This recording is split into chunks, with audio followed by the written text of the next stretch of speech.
Hola, meus, amigos. Welcome back to my channel. So, as you know me, my name is Bharti and I live in Portugal. So, lately I was receiving many messages on Facebook, Instagram DMs, YouTube comments about studying in Portugal or other countries, basically studying in abroad. So, I thought, why shouldn't I ask someone who has expertise in it and running a professional company? So, I'm going to ask all the questions what I've received from you. So now I want to talk about finance, like it is the major question.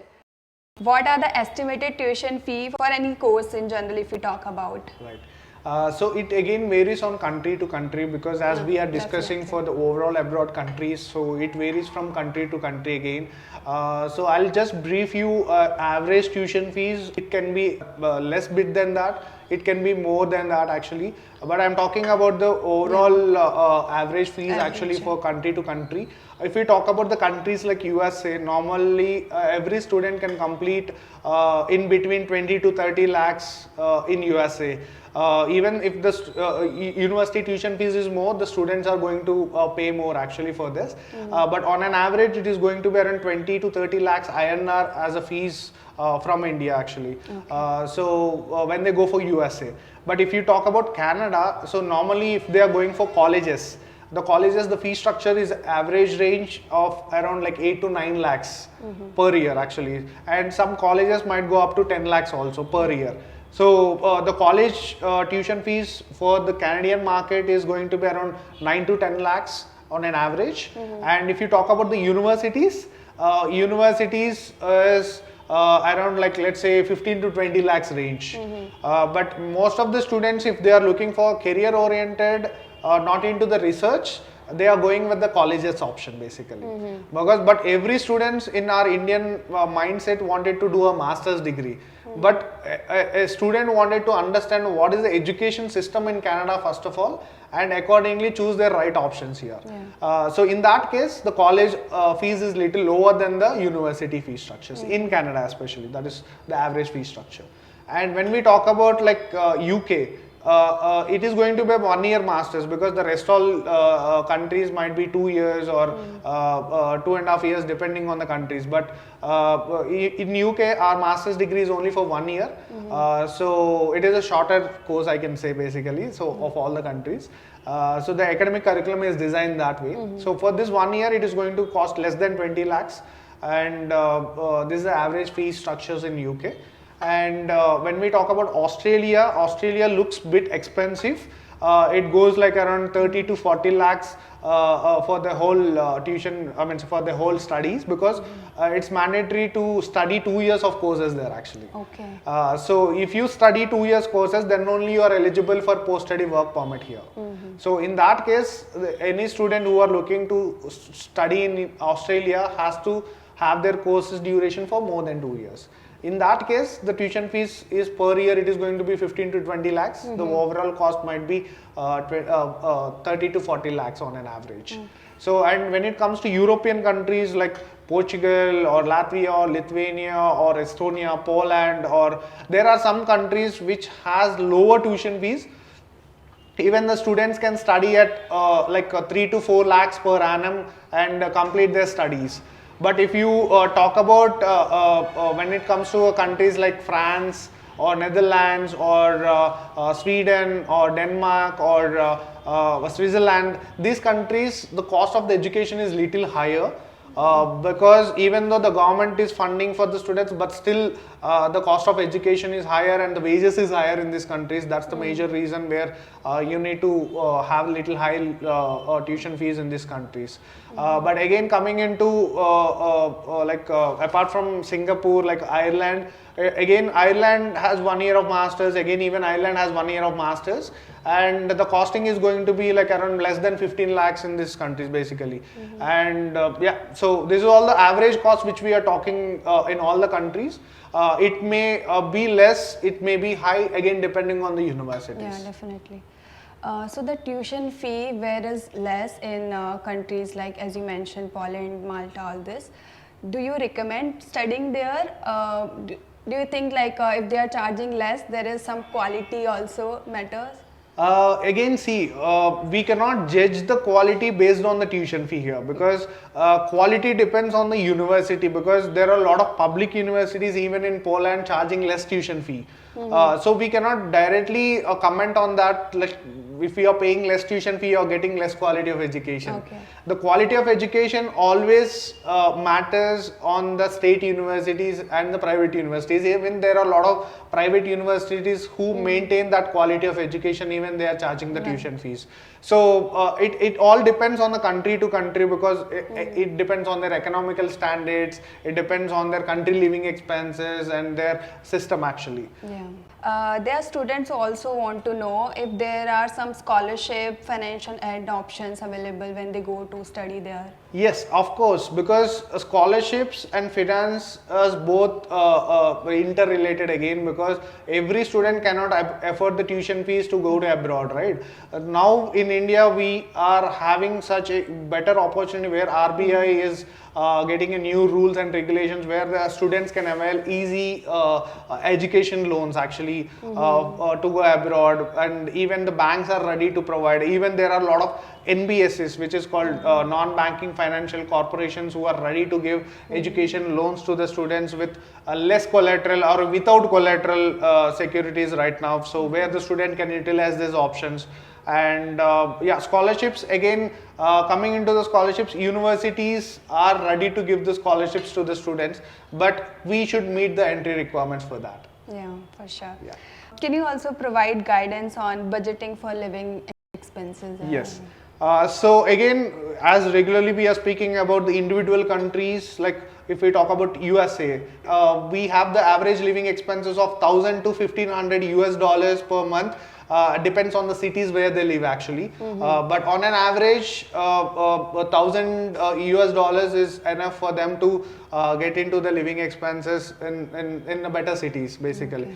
But if you talk about other countries like Canada is also having high living expenses on the major cities like Toronto, or because Toronto and British Columbia has the highest living expenses in Canada. Yeah. So if you are living in that places, basically your living expenses on an average going to be around 1,000 to 1,500 Canadian dollars. But when it comes to the normal rural areas or the rural cities in Canada, it is way lesser than that. And again, coming into UK has a very standard living expenses.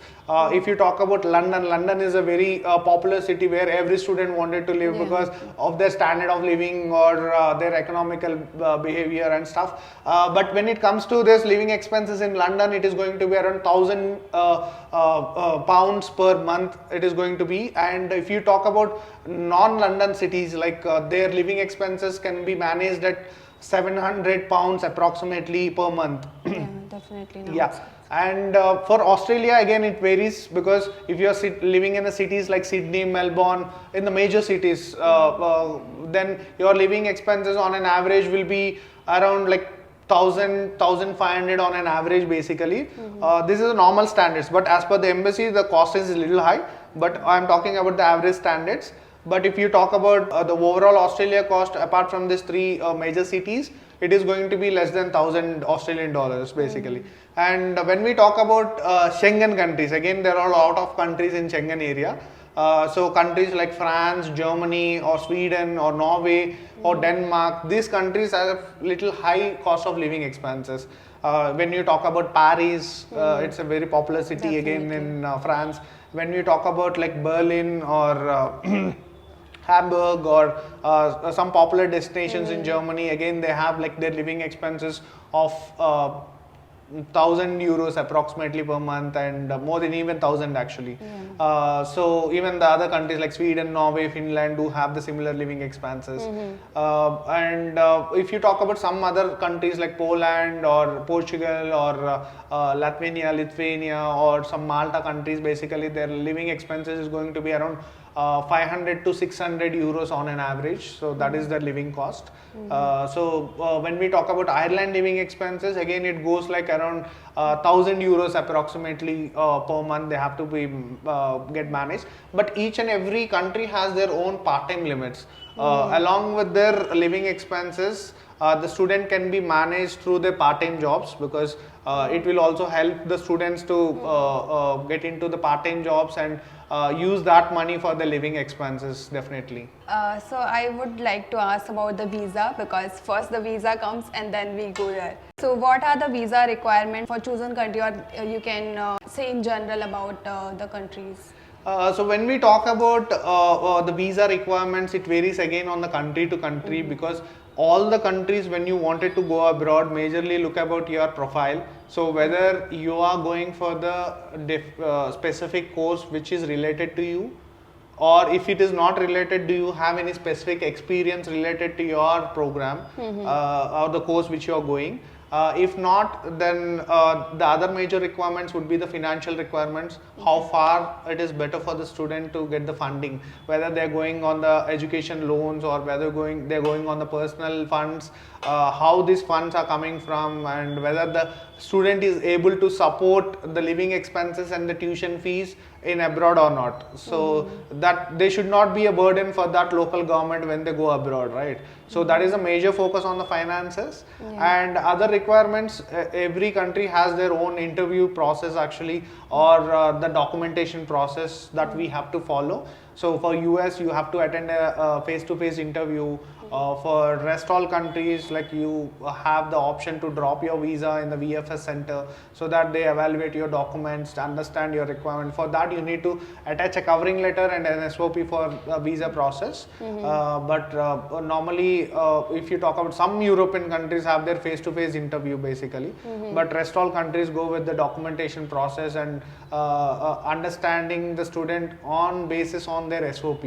So they have to be at least like 1 or 2 pages SOP clearly stating that what are the reasons to study in that particular country and differentiating between other countries actually. But many students ask me about this. Like in Germany, it works like this. I'm not sure about other countries. You can mention. What are the amount they should have in their bank? What is the block account? Yeah, so there are some eligibility requirements when you apply for the visa. So as I said, the financial requirements, because Germany is a country where they majorly focus on the blocked account. That means that the students priorly blocking their funds for the living expenses, so that they will deposit in a bank account. That money which they are depositing will be released on the monthly basis. So that they can use for the living expenses. But when it comes to the other countries, it is not mandatory to block your living expenses, but you need to show the required funds in the form of savings or in the form of FDs or in the form of education loans to that particular country. So let's say an example I'm telling you. So let's say like France required 20 lakhs of your funds. Let's say like 12 lakhs is your tuition fee for 1 year, and 8 lakhs is going to be your living cost. So that embassy is asking you to show this 20 lakhs in any form of financial forms. Let's say in the form of FDs or in the form of savings or in the form of education loans. Either they are okay with it basically. So we'll come back to the visa. How can one prepare for the visa interview if required? See, every student has to majorly understand about the country first of all, because it plays a major role. Because if the student is going for an embassy interview, so first of all they need to understand which country they are going for, because and what is the advantages of this country. They have to do some basic research on it and develop some question and answers. And also we have a specialized team who can help the students in doing this interview process preparation actually. So where our students will get that advantage before itself going to the embassy, and we also have a checks on the documents for the visa process, and we also prepare the students on the questions what the embassy is going to ask based on the profile. Because individual profile questions varies actually, because some ex-student is having with no experience and Y student is having with 5 years of experience. The embassy is going to ask different questions. It is not going to be the same questions where they ask for the X and Y students. So it varies for both actually, and you need to understand profile to profile base what kind of questions the student might expect in the embassy. and they have to understand their profile and the university profile and the course profile and why they are going and what is their goal after completing the studies. So whether they are going for immigration thing or they are going just to study and come back to their home country. These are the things where the embassy focus on majorly. So interview process, yes, the student has to prepare priorly before going into the embassy, and at least 10 to 15 days of time is required to process the documents. Okay. You also mentioned about part-time job, but if you can also elaborate, specify the countries. Okay. Are there any post-study work opportunity for international students? Right. So majority of the students is also expecting some answers for these questions. When we talk about the questions like post-study work permit and the part-time requirement, it varies again from country to country. If we talk about USA, your post-study work permit will be 3 years, and if you talk about Canada, again it is going to be 3 years. And if we talk about like other countries like Canada, it is 3 years, or if you talk about like UK, it is going to be 2 years. For Australia, it varies for 4 to 6 years. Because Australia is the highest duration where we get this post-study work visas basically. And if you talk about Schengen countries, again we get 1 year, we get 2 years, again we get 9 months and 6 months also post-study work permit. Again varies on country to country. And again part-time limit also, most of the major countries like English speaking countries has the limit of 20 hours, but Australia have a 48 hours fortnight. And if you talk about like some countries in Europe, they have 30 hours per week also. Like Spain offer 30 hours per week, even Norway offers 30 hours per week. So you can do some part-time jobs more than the regular hours in these countries actually. So normal regular limit is 20 hours, but some countries will offer you 30 hours also. But some countries even they offer less than 20 also, because Switzerland for the first 6 months you cannot do a part-time job, but later on you can do part-time job, but the part-time limit is going to be 15 hours per week. Okay. So again it varies on country to country, Definitely. the requirements. Okay, so my next question is the accommodation. Yeah. What are the housing options for international students, and one can secure accommodation on campus or near university? Yeah, so if you talk about on-campus accommodation, generally the student housings are available, but they have to pre-book before coming to the university.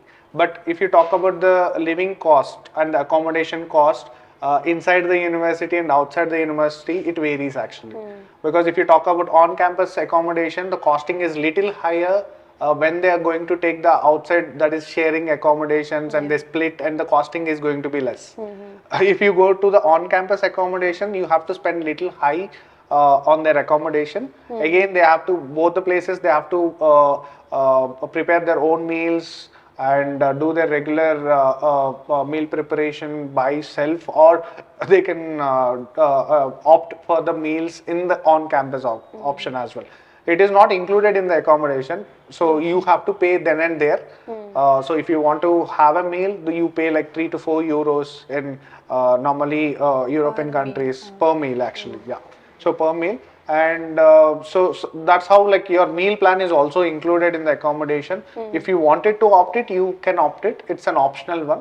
Or you can self-cook in the accommodation, because in accommodation, if you have a regular shared flats, you will have a common kitchen which is common for all, where like 5 to 10 students can together cook in their kitchen basically, and have their own food in their housings basically.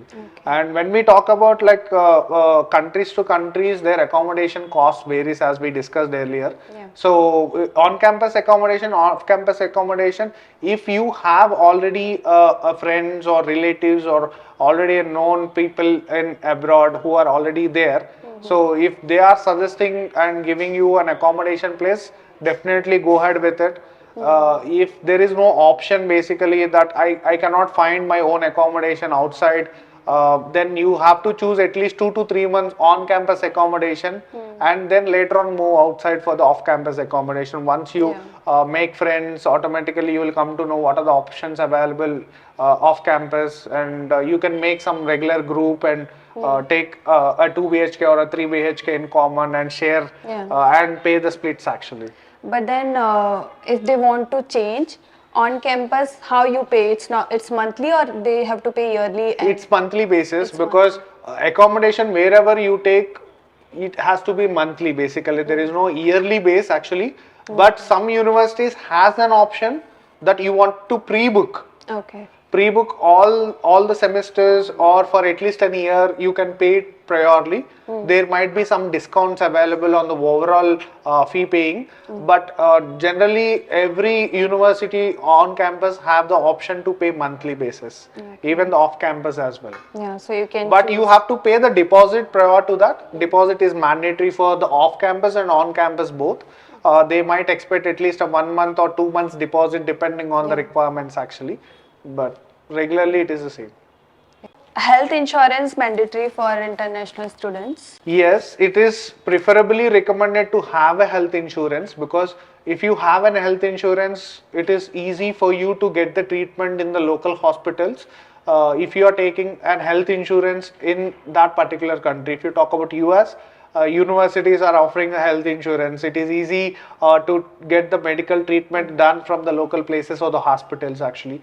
And when you talk about in regular or in general, some university have a mandatory requirement to take health insurance. Some countries would recommend after going there, they'll pay on monthly basis and get the health insurance actually. Okay. But it is always recommended to take a health insurance, because if you suddenly fall sick, the cost or the treatment cost is going to be very high in abroad, especially for dental, especially for some surgeries basically.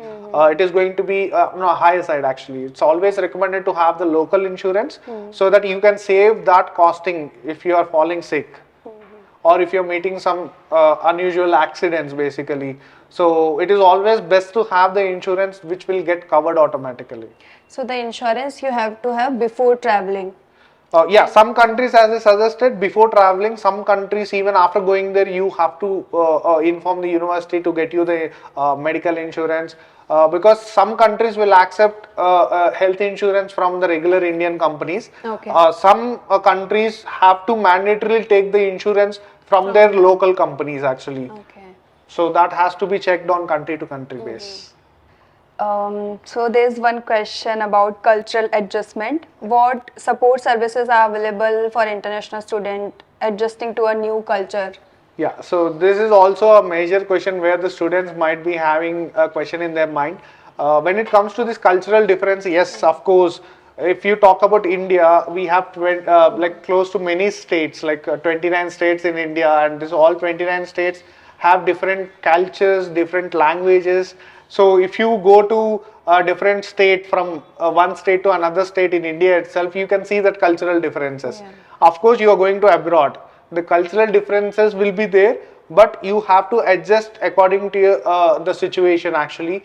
But most of the times, like I can say, all the people who are going, I mean, say settling in abroad will have a friendly environment, and they will teach you the culture actually, how their culture is, how to manage the culture in that particular country. So when you make friends in local, automatically you can understand the cultures, the language, and also the behavior of the people, how they are reacting towards your situations, and stuff like that, so that it is easy for you to manage actually. Exactly. University also have some activities to have get together, you Right, talk, learn languages, all these things. Right.